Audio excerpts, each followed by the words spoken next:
بسم اللہ الرحمن الرحیم نحمده ونصلي على رسوله الكريم اما بعد قال الله تعالى قل هل يستوي الذين يعلمون والذين لا يعلمون انما يتذكر اولو الالباب۔ اللہ رب العالمین ارشاد فرماتے ہیں، اے نبی صلی اللہ علیہ وسلم آپ لوگوں سے کہہ دیں، کیا علم والے جن کو اللہ نے علم دیا ہے اور وہ عمل کرتے ہیں، کیا وہ علم والے اور عمل کرنے والے ان لوگوں کے ہم پلہ ہیں یا ان کے برابر ہو گئے ہیں جن کے پاس نہ علم ہے نہ وہ عمل کرتے ہیں؟ قل هل يستوي الذين يعلمون والذين لا يعلمون، کیا علم والے اور جن کے پاس علم نہیں ہے کیا دونوں برابر ہیں؟ انما يتذكر اولو الالباب، صرف اور صرف جن کے پاس عقل و فہم ہے، جن کو اللہ نے دانائی دی ہے، وہی لوگ ہی اللہ کی آیات سے نصیحت اور عبرت حاصل کرتے ہیں۔ عقبہ بن عامر رضی اللہ تعالی عنہ سے روایت ہے، کہتے ہیں رسول اللہ صلی اللہ علیہ وسلم نے ارشاد فرمایا، یؤم القوم اقرؤہم لکتاب اللہ، لوگوں کی امامت وہ انسان کرے گا جو ان میں اللہ کی کتاب کو وہ سب سے زیادہ پڑھنے والا ہے، یعنی اس کو قرآن مجید سب سے زیادہ یاد ہے۔ فَإِن كَانُوا فِي الْقِرَاءَةِ سَوَاءً، اگر وہ قرآن کریم کی تعلیم میں برابر ہیں، یعنی لوگ زیادہ ہیں۔ امامت کا یہاں دیکھنے کا، یعنی اس حدیث کا جو مقصد بیان کرنے کا وہ یہ ہے کہ تمہارا امام کیسا ہونا چاہیے۔ تو آپ نے امامت کے جو اصول ہیں وہ بتلائے ہیں۔ سب سے پہلے دیکھو کہ اللہ کی کتاب قرآن مجید کس کو زیادہ آتا ہے وہ امامت کروائے گا، اور اگر لوگ جو ہیں وہ ایک سے زیادہ ہیں، سب کو قرآن مجید آتا ہے، سب نے قرآن مجید کو حفظ کیا ہوا ہے، اور پھر کیا کریں گے آپ؟ پھر آپ نے فرمایا کہ جو ان میں سب سے پہلے ہجرت کیا ہوا ہے وہ آگے کیا کرے گا؟ امامت کروائے گا۔ یعنی جس نے ہجرت کی، سب سے پہلے دائرہ کفر سے نکل کے دائرہ اسلام میں جو داخل ہوا، یعنی مسلمانوں کے ملک میں آیا، کفار کے ملک کو چھوڑ کے اپنا مال و دولت اولاد سب کچھ چھوڑ کے آیا، تو وہ کیا کرے گا؟ امامت کروائے گا۔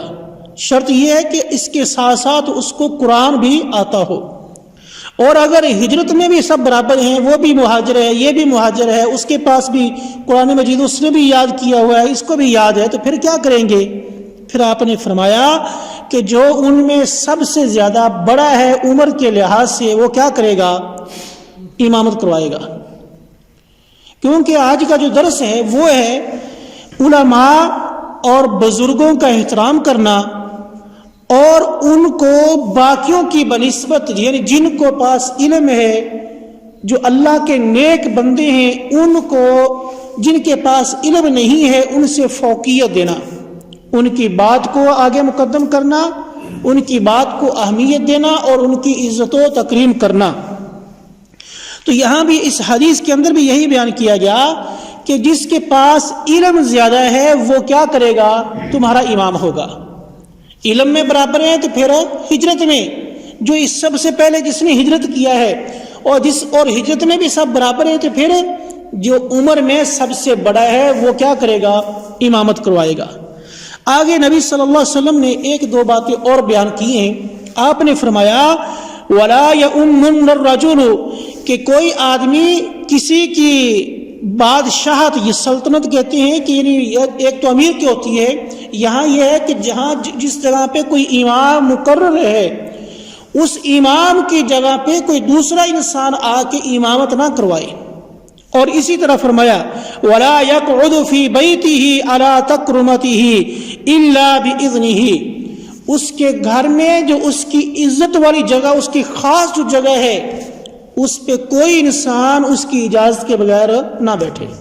اس کی عزت والی جگہ کا مطلب کیا ہے؟ عمومی طور پر اس کی چارپائی ہے، اس کا بستر ہے، یعنی اس کی چارپائی پہ، اس کے بستر پہ کوئی انسان اس کے گھر میں جا کے بغیر اجازت کے نہ بیٹھے۔ اور اسی طرح ہی عقبہ بن عمر رضی اللہ تعالیٰ عنہ سے دوسری روایت ہے، نبی صلی اللہ علیہ وسلم نے ارشاد فرمایا، کہتے ہیں کہ آپ صلی اللہ علیہ وسلم جب جماعت کرواتے تو کیا کرتے؟ آپ صلی اللہ علیہ وسلم جب صف کھڑی ہو جاتی تو صف کے بیچ میں آ جاتے، ہمارے کندھوں کو پکڑتے، اور کندھوں کو پکڑنے کے بعد کیا کہتے کہ سیدھے سیدھے ہو جاؤ، صف کو سیدھا کرو، اور آگے فرمایا وَلَا تَخْتَلِفُوا، اور اختلاف نہ کرو۔ ایک تو اس کا مطلب یہ ہے کہ صف کے آگے پیچھے نہیں ہونا چاہیے، صف بالکل سیدھی ہونی چاہیے، اور آگے فرمایا وَلَا تَخْتَلِفُوا، اور اختلاف نہ کرو، یعنی ایک دوسرے سے علیحدہ علیحدہ جدا جدا نہ کھڑے ہو۔ اگر تم ایسا کرو گے فَتَخْتَلِفَ قُلُوبَكُمْ، تو تمہارے دل بھی کیا ہو جائیں گے؟ علیحدہ علیحدہ ہو جائیں گے۔ اگر تم صف میں صف بندی صحیح طریقے سے نہیں کرو گے تو اس کا نقصان کیا ہے کہ تمہارے دلوں کے اندر اللہ تعالیٰ نفرت پیدا کر دے گا۔ اور آگے ایک اور اصول بیان کیا کہ امام کے پیچھے کون سے لوگ کھڑے ہوں، کون سے وہ لوگ ہیں کہ جو مرضی آئے امام کے پیچھے کھڑا ہو جائے؟ نہیں، آپ صلی اللہ علیہ وسلم نے کیا فرمایا کہ امام کے پیچھے وہ لوگ کھڑے ہوں جن کے پاس علم ہے اور تحمل بردباری ہے۔ کیا مطلب اس کا؟ تحمل اور بردباری کا، کیونکہ جب ایک سے زیادہ صفیں ہوتی ہیں تو لوگوں کی اکثر کی یہ عادت ہوتی ہے، سلام جیسے ہی امام نے پھیرا، نماز ختم ہوئی، وہ فوراً پیچھے مسجد سے باہر نکلیں گے۔ اگر اس طرح کا جلد باز انسان امام کے پیچھے کھڑا ہو جائے، تین چار جو صفیں ہیں، جیسے ہی امام سلام پھیرے گا تو وہ وہاں سے جلدی سے اٹھے گا اور بھاگے گا باہر، تو پھر مطلب یہ ہوا کہ وہ سب کو رونتا ہوا مسجد سے باہر نکل رہا ہے۔ اس لیے اللہ کے رسول نے فرمایا کہ اولو الاحلام کے جو حلم برد والی والے لوگ جو ہیں، جن کے پاس تحمل ہے، بردباری ہے، وہ لوگ امام کے پیچھے کھڑے ہوں تاکہ وہ نماز سلام پھیرنے کے بعد تھوڑا سا بیٹھے رہیں، ان میں جلد بازی نہ ہو۔ دوسری بات یہ کہ ان کے پاس علم بھی ہو۔ اور اسی طرح ہی ابو یحییٰ کہتے ہیں، ابو یحییٰ اس کے دوسرا نام ابو محمد بیان کیا گیا ہے، کنیت اس کی بیان کی گئی ہے، کہتے ہیں کہ عبداللہ بن سہل اور محیصہ بن مسعود خیبر کی طرف گئے، دونوں یعنی جو ہے صحابی ہیں، کہتے ہیں کہ عبداللہ بن سہل اور محیصہ بن مسعود خیبر کی طرف گئے۔ یہ اس وقت کی بات ہے جب خیبر سے یعنی خیبر کے رہنے والے یہود سے مسلمانوں کی صلح ہو گئی تھی، تو دونوں کیا ہوئے؟ علیحدہ علیحدہ ہو گئے دونوں، یعنی اپنے کام میں وہاں گئے تھے، وہاں خیبر میں جیسے پہنچے، ایک کو کہیں اور جگہ جانا تھا، دوسرے کو کسی اور جگہ جانا تھا، دونوں جدا جدا ہو گئے۔ لیکن کچھ وقت کے بعد جب ملتے ہیں، دونوں جمع ہوتے ہیں، محیصہ کہتے ہیں کہ میں عبداللہ بن سہل کے پاس جہاں اس کو چھوڑ کے گیا تھا، وہاں جب اس کے پاس پہنچا تو میں کیا دیکھتا ہوں، منظر کیا ہے کہ عبداللہ بن سہل جو ہے نا، وہ خون کے اندر لت پت ہیں، تڑپ رہے ہیں، اور ان کو قتل کر دیا گیا، ان کو قتل کر دیا گیا، اور اس حالت میں وہ کیا تڑپ رہے ہیں، خون سے لت پت ہیں، خون سے بھرے ہوئے ہیں۔ پھر اچانک ان کی موت ہونے کے بعد کیا ہوا؟ میں نے ان کو دفنا دیا وہاں، اور جب وہاں دفنا دیا پھر کہتے ہیں کہ میں مدینہ واپس آ گیا۔ دفنانے کے بعد مدینہ جب واپس آیا تو عبد الرحمن بن سہل، محیصہ اور حویصہ تینوں بھائی ہیں عبداللہ بن مسعود کے، تینوں نبی صلی اللہ علیہ وسلم کے پاس آتے ہیں۔ تینوں میں عبد الرحمن جو ہے وہ بڑا ہے، باقی چھوٹے ہیں۔ جو اس واقعے میں تھا وہ سب سے چھوٹا تھا۔ کون تھا؟ محیصہ۔ محیصہ جو تھا یہ سب سے چھوٹا تھا، چھوٹا بیٹا تھا، اور عبد الرحمن وہاں موجود نہیں تھا۔ نبی صلی اللہ علیہ وسلم کے پاس تینوں بیٹے آتے ہیں، آپ کو شکایت کی، اور عبد الرحمن جو ہے بڑا بھائی جو ہے وہ بات کرنے لگا، لیکن جو وہاں موقع پہ موجود تھا کون تھا؟ محیصہ۔ وہ بھی بات اس نے بھی بات اپنی شروع کر دی. نبی صلی اللہ علیہ وسلم نے جب دیکھا کہ چھوٹا بھائی بھی بات کر رہا ہے، بڑا بھی کر رہا ہے، آپ نے فرمایا کبر کبر، بڑے کو بات کرنے دو، بڑے کو کیا کرو، بات کرنے دو، اپنے بڑے بھائی کو. حالانکہ وہ کہتے ہیں کہ میں اس وقت اپنے سارے بھائیوں میں سب سے چھوٹا تھا، میں خاموش ہو گیا، میں نے کوئی بات نہیں کی. تو بیان کرنے کا مقصد یہ ہے کہ رسول اللہ صلی اللہ علیہ وسلم نے اپنے سامنے جو لوگ مقدمہ لے کے آئے تھے ان میں کس کو اہمیت دی؟ جو ان میں سب سے بڑا تھا. مطلب یہ ہے کہ ہمیں بھی یہ دیکھنا چاہیے کہ جو ہمارے علماء ہیں، ہمارے بزرگ یہ نہیں ہے جن کو ہم نے بنا لیا ہے. بزرگ کا مطلب ہے نیک اور صالح لوگ جو ہیں ان کی صحبت اختیار کریں، ان کے پاس بیٹھیں، ان کے ساتھ ان کی مجلس میں جائیں اور ان سے علم حاصل کریں، فائدہ حاصل کریں تاکہ آپ کو فائدہ ملے. جابر رضی اللہ تعالی عنہ بیان فرماتے ہیں، بخاری کی حدیث ہے کہ جب غزوہ احد ہوا تھا، غزوہ احد میں کیا ہوا کہ 70 کے قریب مسلمان شہید ہو گئے.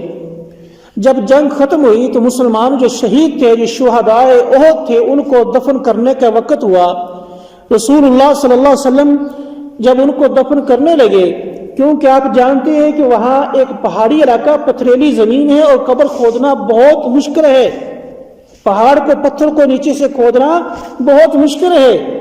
تو نبی صلی اللہ علیہ وسلم نے جب ان کی قبریں بنائی، ایک ایک قبر کے اندر ایک سے زیادہ صحابہ کو دفن کیا گیا، کسی میں 2 ہیں، کسی میں 3 ہیں، بہرحال ایک سے زیادہ ایک قبر کے اندر موجود تھے. 70 صحابہ شہید ہوئے، 70 قبریں کھودنا بڑی بات ہے. تو اللہ کے رسول صلی اللہ علیہ وسلم جب صحابہ کو دفن کرنے لگے، آپ نے کیا فرمایا کہ جو ان میں آپ ایسا کریں کہ 2-2 3 کا گروہ بنا دیں، اور جو ان میں سب سے زیادہ جس کو قرآن آتا ہے، جو قرآن کا قاری ہے سب سے زیادہ، جتنا اس کو قرآن آتا ہے اس کو آگے کرو، اس کو سب سے پہلے، پھر اس کے بعد دوسرا، اس کے بعد تیسرا. یعنی اس طرح مطلب یہ ہوا کہ آپ نے قاری قرآن کو یہاں بیان کرنے کا مقصد یہ ہے، جو قاری قرآن ہے موت کے بعد بھی اللہ کے رسول نے اس کے مقام کو اونچا رکھا ہے. کیوں؟ اس کے پاس علم ہے. اس کے علم کی قدر کرتے ہوئے آپ نے کیا فرمایا، قبر میں بھی اس کو باقیوں سے آگے رکھو. تو آج ہماری حالت کیا ہو گئی ہے؟ ہم کس روش میں پڑ گئے ہیں؟ ہمارا کیا طریقہ بن گیا ہے؟ جو ہمارے عالم ہیں، جو ہمارے بیچارے قاری قرآن ہیں، ان کو ذلیل و خوار کیا جا رہا ہے. حسد اور کینہ ہمارے بغضوں کے اندر بھرا ہوا ہے. ایک جگہ پہ اگر کوئی ایک قاری صاحب امام مسجد آتا ہے، 1 مہینہ 2 مہینے رہے گا، اس کے بعد چھٹی ہو جائے گی. جو دیندار لوگ ہیں وہ اس قدر پریشان ہو چکے ہیں. ظاہر ہے ان کا بھی معاش ہے، ان کے بھی بچے ہیں، ان کی بھی ضروریات ہیں. اگر ہم اپنے علماء کو اس قدر پریشان کریں گے تو پھر اللہ کے ہاں مجرم کون ہوگا؟ کوئی اور ہوگا؟ ہم ہوں گے. اگر ہماری وجہ سے کوئی انسان دین کو چھوڑ دیتا ہے، ہم سے تنگ آ کے وہ اس راستے کو چھوڑ دیتا ہے، ٹھیک ہے وہ مجرم تو ہے، لیکن اس کا سبب کون بنا ہے؟ ہم بنے ہیں. تو پھر اللہ کو کیا جواب دیں گے؟ میرے بھائی، یہ باتیں سوچنے والی ہیں، غور و فکر کرنے والی ہیں کہ ہم نے اپنے علماء کا کتنا احترام کیا ہے. اس کے پاس بیٹھیں گے، اس کو زمین سے آسمان تک پہنچا دیں گے، جیسے وہاں سے جائیں گے اسی امام کے خلاف سازشیں کریں گے. یہ ہے ہماری پالیسی اور یہ ہمارا مسلمان ہونا ہے. آج کل کا دوگلی پالیسی ہمارے اندر بھری ہوئی ہے، منافقت بھری ہوئی ہے. یہ مسلمان کے شایان شان نہیں ہے. اس کے لیے تو لائق یہ تھا کہ وہ اپنے عالم دین کا، اپنے امام کا احترام کرتا. عبداللہ بن عمر رضی اللہ تعالی عنہ بیان فرماتے ہیں، امام بخاری نے اس کو اپنی کتاب میں معلق بیان کیا ہے. کہتے ہیں کہ رسول اللہ صلی اللہ علیہ وسلم نے ایک مرتبہ ایک خواب دیکھا. خواب میں آپ کیا دیکھتے ہیں کہ آپ کے پاس ایک مسواک ہے. 2 آدمی آپ کے پاس آتے ہیں، ایک بڑا ہے ایک چھوٹا ہے، اور آپ نے چھوٹے کو مسواک دینا چاہی، لیکن اچانک ایک آواز آئی کہ نہیں، بڑے کو دو. کیا کرو؟ بڑے کو دو. تو آپ صلی اللہ علیہ وسلم نے پھر بڑے کو وہ مسواک دے دی۔ اس حدیث کے بیان کرنے کا مقصد کیا ہے؟ مقصد وہی ہے کہ بڑے کا ادب اور احترام کرنا، کیونکہ خواب کے اندر نبیوں کا جو خواب ہوتا ہے نا، نبیوں کا خواب وہ بھی ایک وحی کی صورت ہوتی ہے، ایک وحی جو واضح طور پہ آتی ہے، اور نبی کا خواب کبھی جھوٹا نہیں ہوتا، وہ ہمیشہ وحی ہوتی ہے، وحی کے ذریعے ہی بتایا جاتا ہے کہ یہ کام کرو۔ تو یہاں آپ کو یہ بتلایا گیا کہ بڑے کا لحاظ رکھا جائے، بڑے کا احترام کیا جائے، جو چیز دینی ہے وہ بھی سب سے پہلے کیا کیا جائے؟ بڑے کو ہی دی جائے۔ اس کے واقعات بے شمار ہیں، میں ان کی طرف نہیں جا رہا، چند ایک احادیث آپ کے سامنے بیان کر رہا ہوں۔ اسی طرح ہی عمر بن شعیب رضی اللہ تعالیٰ عنہ اپنے باپ سے، وہ اس کے دادا سے بیان کرتے ہیں کہ رسول اللہ صلی اللہ علیہ وسلم نے ارشاد فرمایا، جامع ترمذی وغیرہ میں یہ حدیث موجود ہے، آپ نے فرمایا لیس منا من لم یرحم صغیرنا، وہ ہم مسلمانوں میں نہیں جو ہمارے چھوٹوں کے اوپر شفقت نہیں کرتا۔ بڑا اگرچہ ہے، وہ چھوٹے کے ساتھ اس کو کوئی لگاؤ، کوئی پیار نہیں ہے، کوئی شفقت نہیں ہے، آپ نے فرمایا وہ ہم میں سے نہیں ہے۔ اور جس چھوٹے نے بڑے کا احترام نہیں کیا، بڑے کا مقام کو نہیں پرکھا، اس کو عزت اور احترام نہیں دیا، فرمایا وہ بھی ہم میں سے نہیں ہے۔ بڑا اگر چھوٹے پہ شفقت نہیں کرتا اور چھوٹا اگر بڑے کی عزت اور احترام نہیں کرتا، فرمایا وہ دونوں ہی مسلمانوں میں نہیں ہیں۔ آج ہم دیکھ لیں، باقی عام لوگ تو دور کی بات ہے، ہم اپنے والدین کے ساتھ کس طرح بات کرتے ہیں، کس طرح کتنی ادب اور احترام سے ان سے پیش آتے ہیں۔ اپنے بڑے بھائی کے ساتھ ہمارا لہجہ کیا ہے، ہمارا بڑا جو آج خاندان میں، اس کے ساتھ ہماری گفتگو کیسی ہوتی ہے؟ کیا یہ مسلمان کی تعلیم؟ کیا مسلمان اس طرح کا ہو گیا ہے کہ اس کے اندر کوئی ادب اور احترام نہیں رہا؟ یہ جہالت ہمارے اندر بھر گئی میرے بھائی، اس کو دور کس نے کرنا ہے؟ ہم نے کرنا ہے، ہمیں دیکھنا چاہیے۔ حضرت عائشہ رضی اللہ تعالی عنہا سے روایت ہے، میمون بن ابی شعیب بیان کرتے ہیں کہ عائشہ رضی اللہ تعالی عنہا کے پاس ایک آدمی آیا، سائل تھا، سوال کرنے والا تھا۔ جیسے اس کے پاس آیا، عائشہ رضی اللہ تعالی عنہا نے اس کو بٹھایا اور اس کو کچھ کھانے پینے کے لیے دیا، اور کھانے پینے کے لیے دیا۔ اس آدمی نے کھانا کھایا، جو بھی تھا، جو بھی وقت اس وقت میسر تھا وہ دیا، انہوں نے پیش کیا۔ کھانا کھانے کے بعد وہ چلا جاتا ہے۔ عائشہ رضی اللہ تعالی عنہا سے سوال ہوا کہ آپ نے اس آدمی کو کیوں اتنا مقام دیا، کیوں اس کو بٹھایا، جبکہ اس کے لباس، اس کی جو شکل و صورت ہے وہ تو ایسے لگتا ہے جیسے یہ امیر ہے۔ کہتی ہیں کہ اللہ کے رسول صلی اللہ علیہ وسلم نے فرمایا انزل الناس منازلہم، لوگوں کو ان کے مقام و مرتبے کے مطابق کیا کرو؟ احترام دو۔ اگر کوئی آپ کے سامنے بڑا آدمی آتا ہے، بڑے علاقے کا بڑا امیر ہے، بڑا سربراہ ہے، تو یہ نہیں کہ اس کو یعنی ایسے چھوڑ دو، نہیں، اس کی شان و شوکت کے مطابق کیا کرو؟ احترام کرو، اس کو ادب دو۔ وہ علیحدہ بات ہے، اس کا معاملہ جو بھی ہے، بڑا عالم ہے، اس کی شان، اس کی جو بھی اس کا احترام ہے، اس کے مطابق اس کی توقیر کرو، اس کی احترام کرو۔